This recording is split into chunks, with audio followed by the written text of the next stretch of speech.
Welcome to It's Not About the Money, a podcast in search of grounded fundraising. I'm Heather, and together with my co-host Andy, we look beyond the quick tips and formulas. Join us as we explore the nuance and complexity of ministry fundraising. If you want to thrive in partner development, not just survive it, this is the place for you.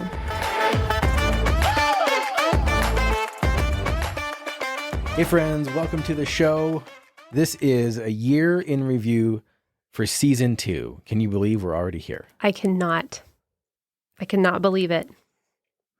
And today we have with us a very special friend who joined us in our very first recap. I'll let you introduce her, Heather, but she has the prestigious honor of joining us because she actually has graciously agreed to and delivered on pre-listening to our episodes before they go live for our audience to make sure that the weird edits have been fixed and that everything makes sense. So Carissa with us, kind of full circle because she did do the recap for Josh Lindstrom, which kicked off season 2 for us. Carissa's joining us today, so thank you. Yeah, thank you for the invitation to come back.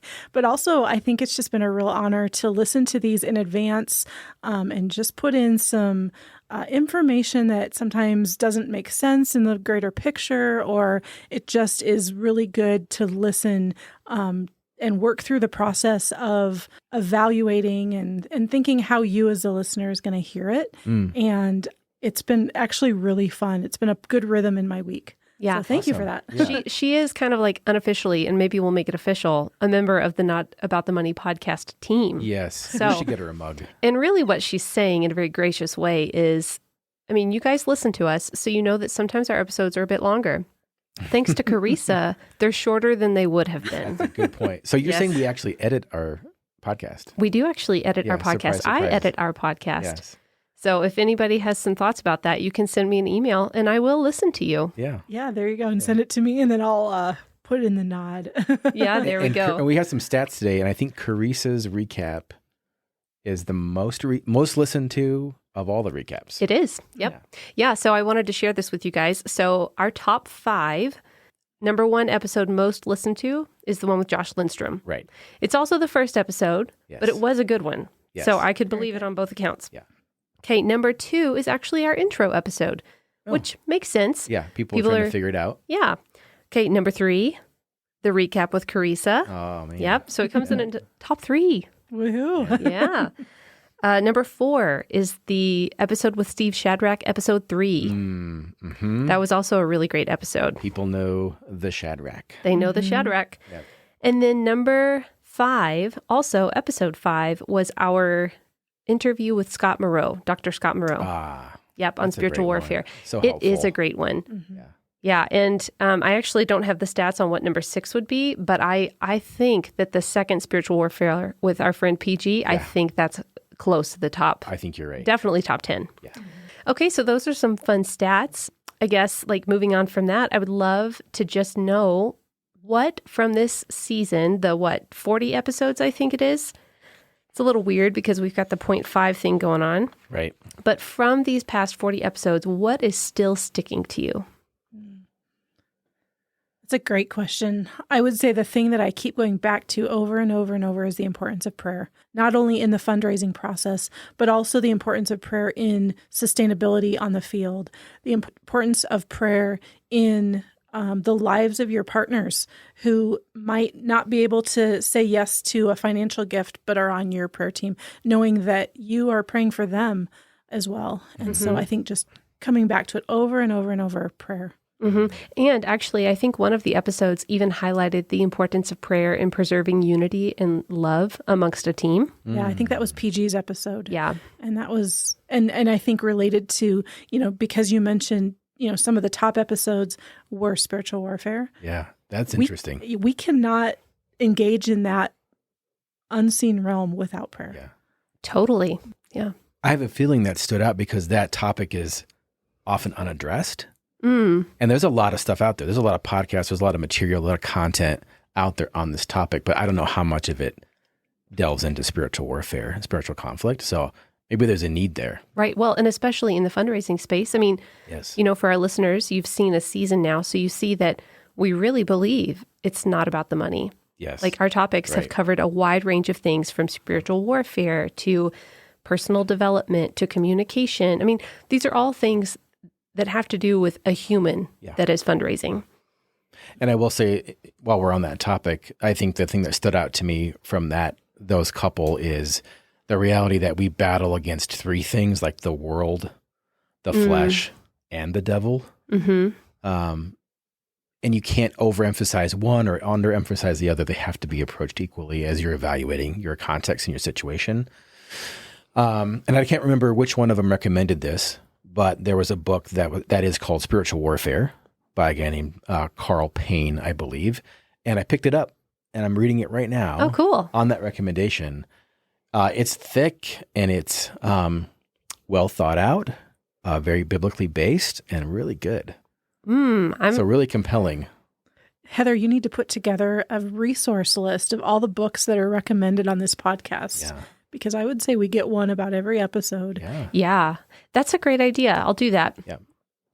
Another topic that I keep coming back to, and I think Clyde talked about it, and then Danielle in her recap mentioned it, and it came up again with Lauren's recap on Jonathan, is the importance of dignity and making sure that you're respecting the culture that you're a guest in, whether that's through media or that's through storytelling, but just the importance of honoring your people. Yes. Not leveraging the crisis, somebody else's crisis, in order to Exactly. earn. Yeah. And I can think back of a time when I was on the field and we had a situation happen, and I actually look back on an email that I sent to my supporters, and I think I may have been exploiting that situation in a way to pull at some heartstrings to get a couple extra dollars in my account. And that wasn't the way to do it. And the Lord showed much grace and honored my ask, but I probably would have handled it differently on this side of the story. Mm-hmm. It's a delicate balance. It really is. It really is a tightrope between exploiting something selfishly or unethically, but also wanting to be truthful, like that whole grace and truth. Agreed. And I think if you ever find yourself in that situation, Jonathan provided a good litmus test. Ask your org what they would do in that situation. If you're just not sure, I mean, oftentimes, if you're not sure, don't do it. That's the Holy Spirit asking you to pause. But, just see what your org would recommend in a situation like that. If you're just not sure, or a team leader or somebody. Yeah, I think that's a great recommendation. Also, I think running these things by our core team, I think that ideally those are people that know you well enough to understand where you might not be seeing your motivations for what they are, or know you well enough to speak really directly. And then I also just think that there honestly might be times where, not that you ever move forward in putting dignity aside, but there might be certain stories or certain ways of approaching things that when it comes down to it, it's really just like the discernment of the Spirit, and sometimes you move forward and sometimes you pause. I think the thing that really stood out to me overall is what Josh said in the first episode when he started talking about Luke. And the reason why is because I've started incorporating that perspective into my own coaching. As we talk about calling in the first module of Provisio, or second module of Provisio. And just reminding everybody, let's reflect on how Luke starts his narrative, like, to paraphrase, most excellent Theophilus, it seemed good to me to put together an orderly account, not I received an angelic visitation Right. and was inspired to do this, or I saw a light. It just seemed good to me. And because of that, we have an awesome portion of the New Testament. So just encourage that both of those extremes are biblical. Yeah, that's good. And that tends to be the majority of people I talk to tend to be on like that Luke side. Yeah. Just kind of doing the next right thing. Right. Yeah. It just seems good. Yeah.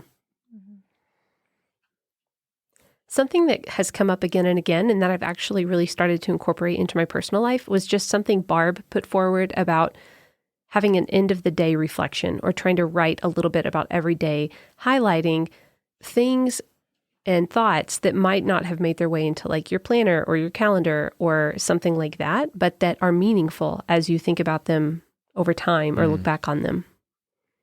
I actually did that, again, going back to my time in East Asia, where I spent a couple minutes at the end of every evening writing 4 lines in my journal of just that day's recap. Did you really? And now Yeah, it's really fun to have those and go back to, and to remember that not all of my time overseas was through rose-colored glasses. There were some hard days, and I needed the Father's guidance to get me through that and to keep me there.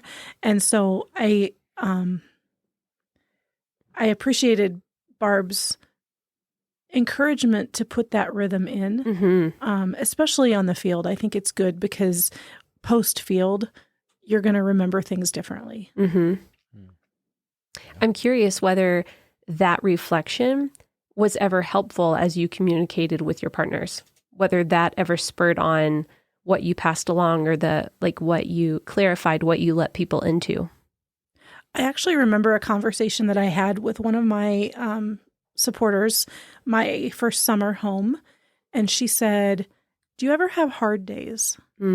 Because what I had been communicating through my monthly emails and through my social media posts were the highlight reel. Sanitized. version.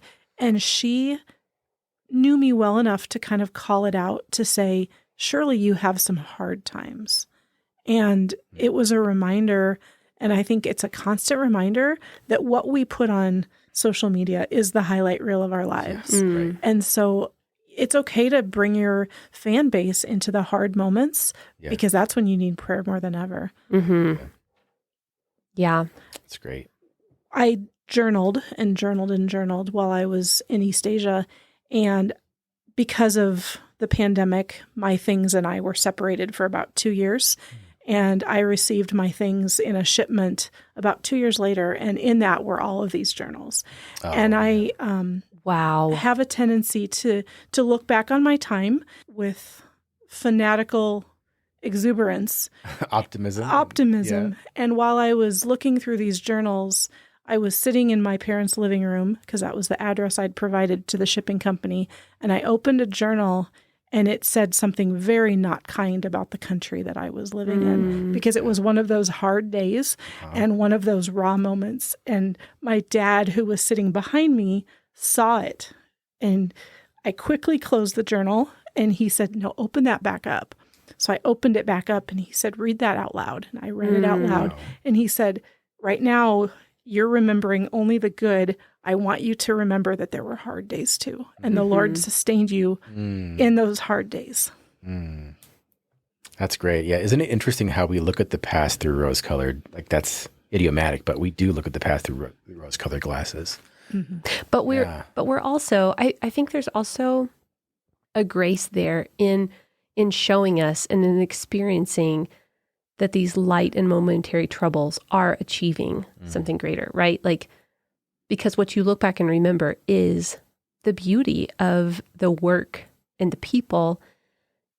And it's helpful to be reminded, like, oh, it wasn't as great as I'm remembering, but it's also kind of a grace that we are able to endure things, but then looking back, that's not necessarily what has to stick to us.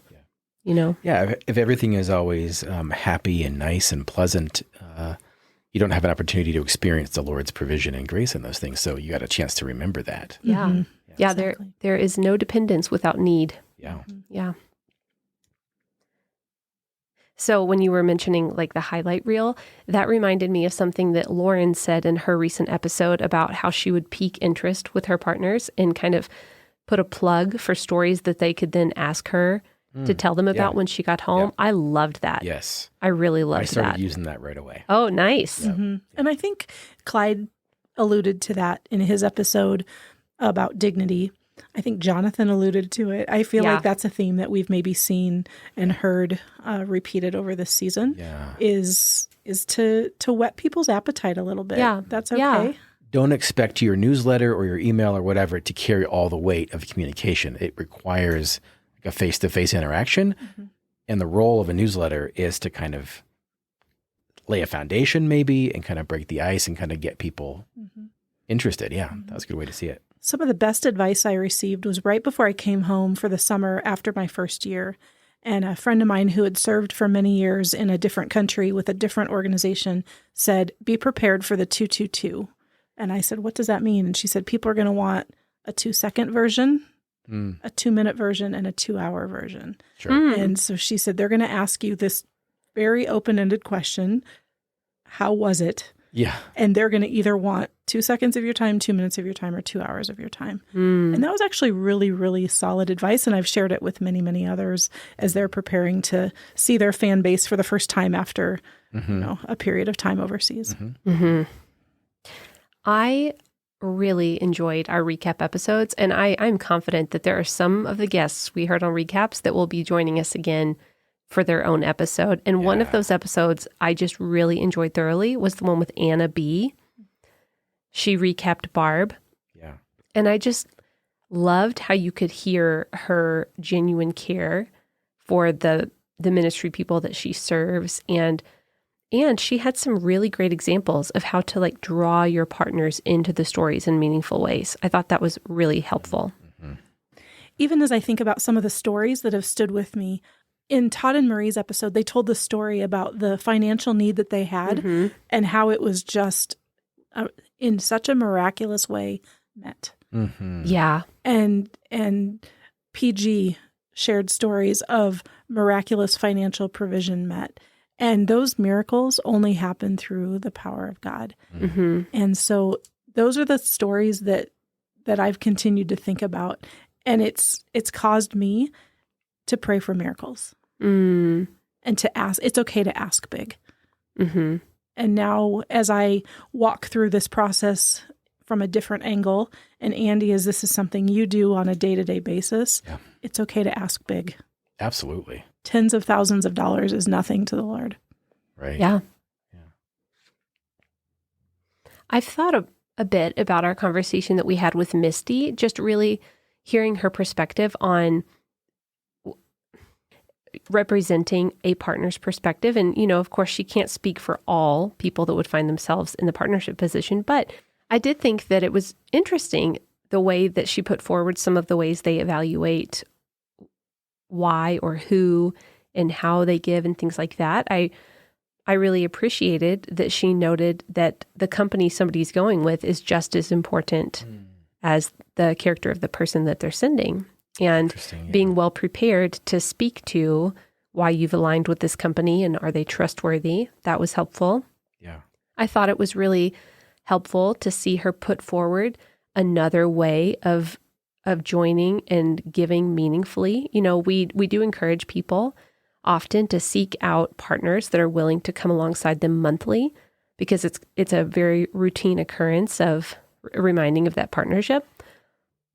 But Misty and her husband just kind of accumulate what they want to give and then kind of have moments where they give larger sums. That was They'd have to interesting. sit down and think through it every time. It's not automatic. It was very intentional. That was interesting. And I liked that. Yeah. I remember when I was in the process of support raising, one of my partners who I asked to be a monthly partner, she agreed. And I said, okay, our organization has this really convenient portal that all you do is sign on and then it just deducts it. She said, no, I want to physically write the check every month because that's my reminder to pray for you. And she was faithful to that. And she was faithful to send me an email after writing that check every month to say, hey, I want you to know that I taught her some of the communication guidelines and that kind of thing. And it was fun to watch her evolve into those things over the time that I was overseas, knowing that every month when she physically wrote that check, she was praying for me. That is really cool. So as much as the org might try to make it easy and, task free, sometimes it's good to go old school. I was remembering Andy C's episode where he and his family had served, or maybe are still serving, 30 years of support raising. Yes, they are still on support, I believe. The faithfulness of 30 years and just, the challenges that a family goes through over the course of 30 years as you think about your children and what they need and the provision. And I remember I believe he quoted Hudson Taylor in that, and it was, I don't remember the exact quote, but it was about basically faithfulness and not giving up on God's faithfulness, but banking on God's faithfulness. Yeah. And I really got the impression as we talked to him that he felt like his donor base was extended family. Like you mentioned family, like they were really, like he couldn't imagine after 30 years kind of going through life without that connection. Mm-hmm. It really is a great picture of what it feels like the body of Christ is supposed to do and what we strive to do in the American church. We try to push into community and make it happen. But when you're fundraising, you have to do it. Like it's a But don't you see that in the early parts of Acts? Right. Yeah. I mean, that's the model that was laid before us by Luke. Right. In those first couple chapters of Acts. Mm-hmm. Yeah. I think another theme definitely from this season is just the story of Elijah. I mean, Andy, Yes. in front of the mic and outside the studio, we're talking about Elijah a lot. He keeps coming up. And I really appreciated our time with Nelson Musipa as he unpacked that story a little more thoroughly. Yep. And I still pronounce ravens robins Yeah. now as a result. That was fun. Yeah. You know, I think one thing looking back on this season, I'm just really humbled and grateful because all of our guests were so kind.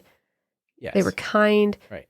Such character, even through the way that they interacted via email and the way they carried themselves in the episode. Yeah. Very gracious with their time because, as you guys know, this is definitely a more long form than short form space.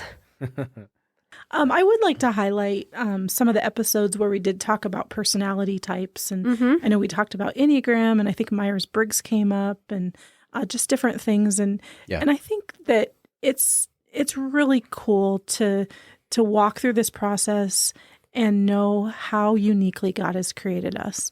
And I think about my own personality type or the personality type of my team, and just knowing how people are bent or how they approach situations. And I think Jake and Lucy did a really good job at breaking that out and even talking about the strength of the personalities within their marriage and how they've approached not only fundraising, but overseas life as a couple and as a family, using the knowledge of personality types, whether it's Enneagram or Myers-Briggs, in using that to their advantage.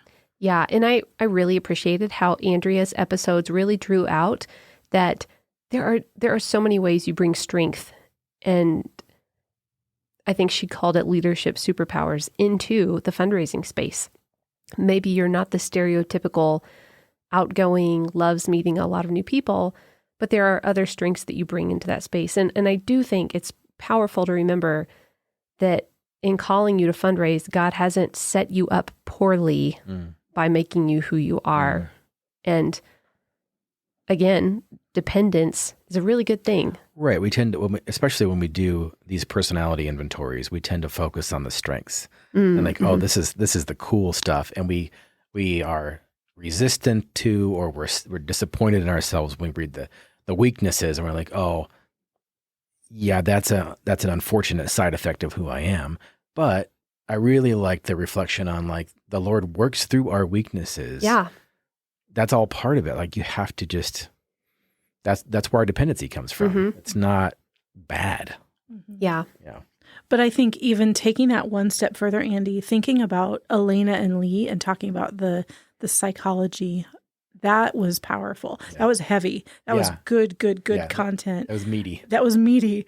But wow, the wisdom they both brought to that conversation was so powerful in reminding us again that God is using our whole being for his purpose and not just the good or the strengths or the highlight reel, but it's all meant for to advance his kingdom. He uses the weak. Yes. Yeah. Thankfully he does. Yeah. And that also reminds me of the episode we had. It was very early in the season, I think episode 4 with Patty on striving, stagnant, or surrendered, and just really the way we respond in these situations to our weaknesses and to our burdens and things like that. Well, I think we could talk for quite a while about a lot of this stuff, but Heather, do you want to give us a foreshadowing of things to come? I absolutely do. So I'm actually really excited as we look into 2024 and look at our lineup for season 3. We have got some really fun episodes on the docket for you guys. So just to give you a little taste, we're going to be talking about the local church and its place in sending. We're going to be talking about planning with purpose and intention, what it looks like to goal set with purpose and intention. We're going to have a mini series coming on ethnic diversity and fundraising in non-white communities. Yes. We're looking at soul care in fundraising, fundraising as a single, specifically as a single female. We're going to have, kind of going back to what we were just saying about personality, we're actually going to be talking with someone who is a certified strength finder coach about how our strengths show up in fundraising. We're looking at fundraising for domestic ministry, and then also fundraising when those close to you aren't supportive. So those are just a few. It's good stuff. Yeah, Looking it is forward good to it. stuff. Yeah. So that's just a little taste of what's coming in 2024. But before we close out, I think it would just be helpful to maybe talk about anything we've seen kind of like in the fundraising space that we thought was helpful or that we want to pass on to our audience or encourage them towards. Yeah. I had a brief conversation with some of my colleagues about some of the trends that they've seen over this past year, the calendar year of fundraising. Some serious and some not serious, whether the responses that I got. A lot of people, of course, still respond with, I don't want to do this. Yeah. Or can I get ChatGTP to write my support letter? Okay, that's an interesting question. And that's definitely going to come up in next season too, like AI and its helpfulness Yeah. or how it's forming or deforming the way we work Right. with partners. Yeah. Other things we saw is that this generation, I guess I'm stereotyping a little bit, but tend to lean into less formal meetings and desire kind of more organic connections with their donors. And I don't know if that speaks about everybody or just Provisio graduates, because we kind of emphasize that a little bit in Provisio, but that showed up. Just an emphasis on authenticity and kind of being unforced in the meetings, in the conversations. And then probably an offshoot of that would be like a higher willingness to reach out to peer groups versus a little more hesitancy to approach a church or like a formal organization or adults or people they don't know as well. Interesting. Yeah. That's really interesting. Part of my role right now is to provide demographic information about the org that I work for. And so I look at things like average age and life status. And for the organization I work for, our demographic is primarily millennial, but moving toward the Gen Zers. And probably the word that describes this group the most is authenticity, their desire for that. Checks out. And so what you've shared completely checks out with some of the trends that we're seeing within the organization that I serve in, but also the need for peer groups to be on board with the plan. Yeah. And even as we think about recruiting not just one person, but perhaps they'll bring 2 or 3 friends along with them. And so it's fun to help them dream. Yeah. Awesome. Something I think is really interesting about what you just said and what you just kind of confirmed, Carissa, is that I really respect that it's a generation that isn't just going after people because they have money. Because if you think about it, the larger organizations, the I guess, quote unquote adults, I guess I'm Like taking friends that of to mean- parents. We are adults. Yeah. But maybe, people older than them, generally, organizations or older adults are a bit more established in their ability to give generously. So I think it's cool that they're not just going after that because there's money to be had there, but that they have a conviction and that they're following that conviction. Right, That's right. cool. They're not just like flies being drawn to the shiny things. Exactly. Yeah. I was on a college campus this fall meeting with different students talking about some opportunities. And one of the students said, I really have a desire to go overseas, but right now isn't the time. But my roommate is doing this and I'm going to financially support her. And I thought that's a great posture to take as a college student. Yeah. And I affirmed her in that. And I can just see that wave moving through that college hallway. And Yeah. That's awesome. Yeah, that's really cool. Something I've seen a couple of times here and there is just people highlighting, I guess, celebratory moments and then using that as an invitation for people to join them in the celebration. For example, I received a newsletter from some people that were celebrating 5 years in their organization and in ministry. And in celebration of that, they in turn invited and asked people to consider celebrating by giving a kind of a multiple of 5 gift or, to increase their monthly giving by $5 or by $50 or a one-time gift of $500, just something that's a little catchy and that kind of grounds like, oh, this is a moment to celebrate. And then they said, please help us towards 5 more years. And I thought that was really cool. Yeah. Emphasis on the sustainability. Yes. Yeah. And I think that goes back to something that Jonathan and Lauren talked about was giving towards something. And they talked about date night, making sure that that's something that's funded. I know that for me, I had a need of a bicycle and I put out an ask and I had multiple people give me multiple amounts of money for bicycles. Nice. So I actually was able to purchase 3 bicycles. Exactly. Oh, really? 2 of my teammates received bicycles on behalf of my supporters because they needed bikes and I had the money. And so That's I think when you ask for specific things for sustainability, people are willing to do that. Yeah, because people can see very specifically how they helped. And it's honestly also a really cool way to kind of keep nurturing the relationship, because every time you get on that bike, I mean, maybe not every time, but you'll often think of the person that provided it to you. You can snap a picture and send it and be like, hey, I'm still enjoying this bike. And in the situation, the first family that provided the funds, they had twins who were maybe 4 or 5 years old at the time. And so when I saw the family the first summer, how's your bike, Miss Kay? And, just really sweet. For the kids even to be involved in the process was really special. Involve the kids in the giving too. And actually that might be an upcoming episode in season 3 because we've had questions about the whole family being involved. But I think that's a great point because when you're bringing your family into something, I think they can kind of understand supporting somebody monthly for their overseas ministry.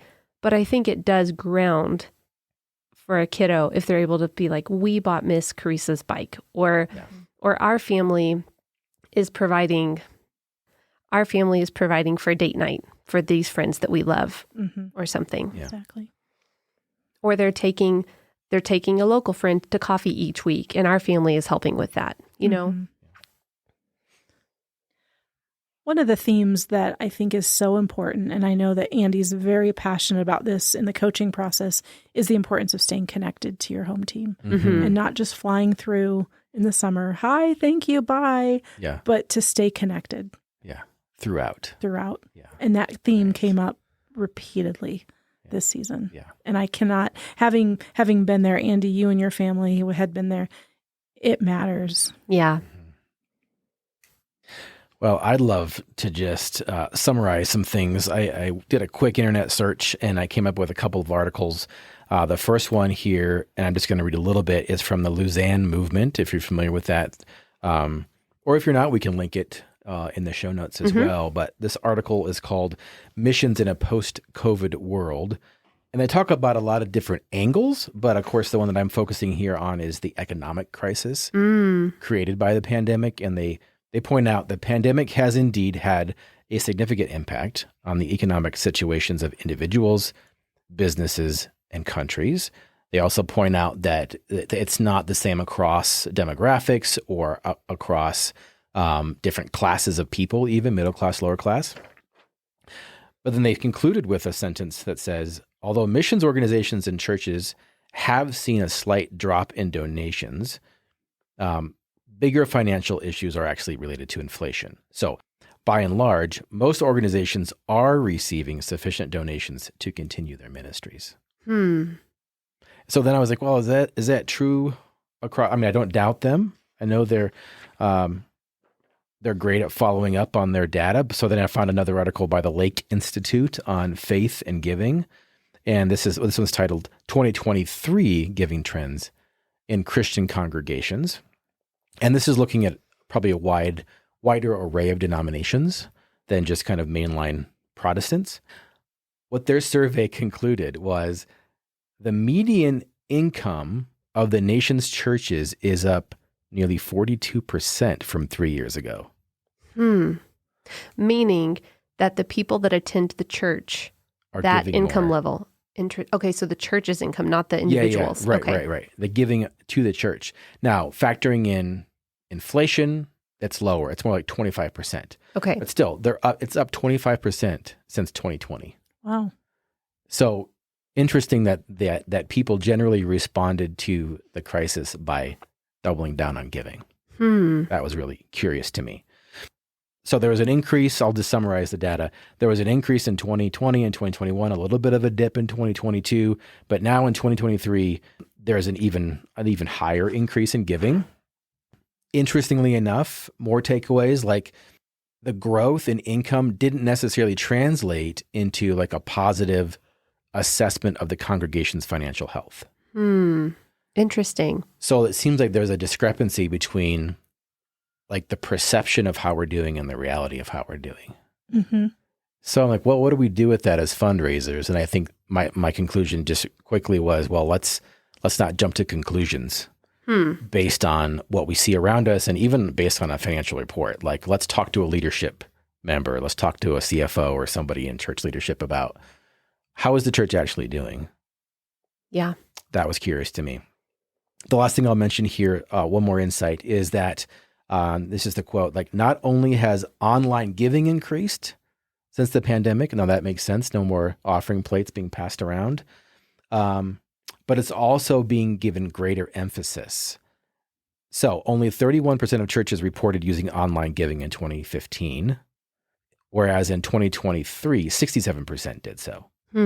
So more than double. So a lot of people are giving online, but like you said, some people are still going to want to give with that paper. Like we brought that up as well. But I would say, like, if you're a new fundraiser, let's take advantage of that. Like, let's lean into the online giving and people giving monthly.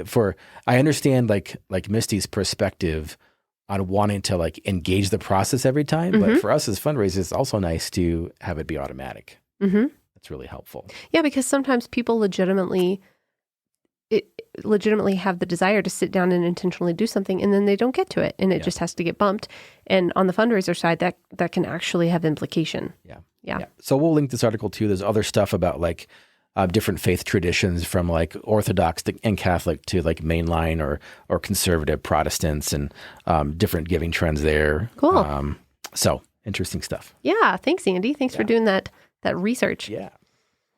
Okay, guys. Well, thank you for joining us for this kind of recap of the year, season 2. It was a good one. Before we close out, I just want to let you guys know about a giveaway that we're going to be doing. Ooh. Okay, so we want to say thank you for joining us this season and get some input from you. So we are going to have a giveaway with some choice gifts as well as a book of your choice from any of our season 2 guests. Ooh. So there's a lot of good ones to choose from. There are great books to choose from. Yeah, there are. Okay, so this is what you need to do in order to get your name into the giveaway. And I will point out that each thing you do will get your name in. So your name can go in more than once. And the more things you do, the more your name will go in, okay? Be strategic. Okay, so the first thing, follow us on Instagram. You can find us at It's Not About the Money Pod. If you've already followed us on Instagram and you still want to get your name in for this, you can just give us a share or tag a friend on an episode that you think would be helpful for them. All right, so we clear on that Instagram. Yep. Okay. Easy. All right, the next thing you can do is rate and review us on your streaming platform of choice, and then send us a screenshot. And the reason I say send us a screenshot is because we actually can't tell from the review who you are sometimes. So if you want to do the review and not send us a screenshot, totally cool, but your name won't be in there. But we would really appreciate if you could take a couple of minutes to write a review and to give us a rating, because we are just realizing that those things are very important. And do 5-star reviews give them more entries by chance? Ooh, I'm not sure that I'm not sure that I'm going to qualify No, that. that's But not any entry. It doesn't have to be 5 stars. yeah, any entry is helpful. Even a 4.5. Okay, so the next thing you can do to get your name in there is to send an email to provisio@provisiofundraising.com and let us know what recap guest you want to hear more from, or any topics you want us to cover, or any other guests that you think we should invite onto the show. And I will give you 1 entry per idea or name. Heather, there are so many ways they can enter. There are so many ways they can enter, and this is going to be a pretty sweet giveaway. I'm blown away. So, yeah. Okay, so more information on that I'll post in Instagram. But we just want to thank you for listening with us this year. We are going to be taking a break and doing some replays over the holiday season, but we will be back with season 3 in January 2024. Yes. Have a wonderful Christmas and a happy New Year. We'll see you then.